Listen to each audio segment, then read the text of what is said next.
সোণাপুৰৰ কচুতলিত প্ৰশাসনৰ উচ্ছেদ অভিযান সন্দেহজনক অনুপ্ৰৱেশকাৰীৰ বিৰুদ্ধে কঠোৰ কামৰূপ মহানগৰ জিলা প্ৰশাসন দণ্ডাধীশ আৰু উচ্চপদস্থ বিষয়াৰ নেতৃত্বত এটা বৃহৎ দলে চলালে উচ্ছেদ দীৰ্ঘদিনৰ পৰা একাংশ সন্দেহজনক লোকে বসতি স্থাপন কৰিছিল চৰকাৰী ভূমিত কলং নৈৰে আগি ভূমি দখল কৰিছিল এইসকল লোকে বুধবাৰে নিশাও একাংশ লোকে গৃহ নিৰ্মাণৰ সামগ্ৰীলৈ প্ৰৱেশ কৰিছিল অঞ্চলটোত ইয়াৰ পিছতে স্থানীয় লোকে বাধা দিয়াক লৈ সৃষ্টি হৈছিল উত্তেজনাৰ উক্ত ঘটনাৰ পিছতে মুখ্যমন্ত্ৰীৰ নিৰ্দেশত চলে উচ্ছেদ অভিযান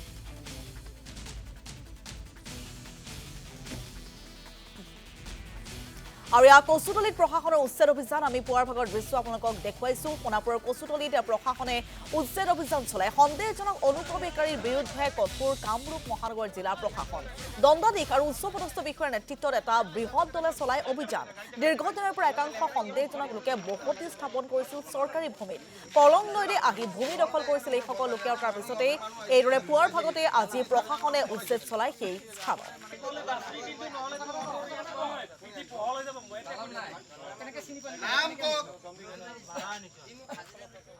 আৰু এইটো আজি নহয় ৰেগুলাৰ আহি থাকে এনেকৈ গাড়ী আমাৰ ইয়াত বহুত আমাৰ গাঁৱৰ ল'ৰাখিনি আছিলে দেখি সিহঁতে ফোন কৰিলে যে এনেকৈ বহুত গাড়ী মিয়াৰ গাড়ী আহিছে ঘৰ লৈ মই লগে আহিলোঁ লগে লগে মই ফেচবুকত দিলোঁ আৰু সেইটো আপোনালোকেও আহিলে আৰু এইটো আজি নহয় দেই এইটো ৰেগুলাৰ আহিছে আমাৰ সোণাপুৰৰ বেলটিলা পাৰাকুমা আপোনাৰ বিজনী মালিবাগান একদম গোটেই শ মানুহ ভৰি গৈছে আৰু এই ক্ষেত্ৰত আপোনাৰ গভৰ্ণমেণ্টে কিছু কৰণীয়া আছে মই মুখ্যমন্ত্ৰী মহোদয়ক অনুৰোধ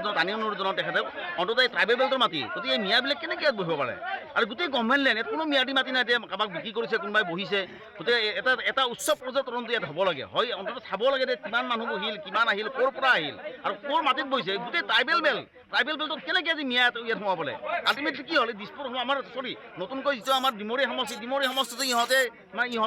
সংখ্যাগৰিষ্ঠতা হোৱাৰ এটা প্লেনিং যিটো দেখা গৈছে ইহঁতে আৰু ইহঁতে কৈয়ে আছে যে আমি ইয়াত সংখ্যা বঢ়াম আৰু চবতকৈ ডাঙৰ কথা আমাৰ এই গানটোত বহুত হাজাৰ বিঘা মাটি খালী মাটি পৰি আছে সমবায় কিছুমানক এলাটমান দিছিলে কিন্তু কোনো খেতি নকৰে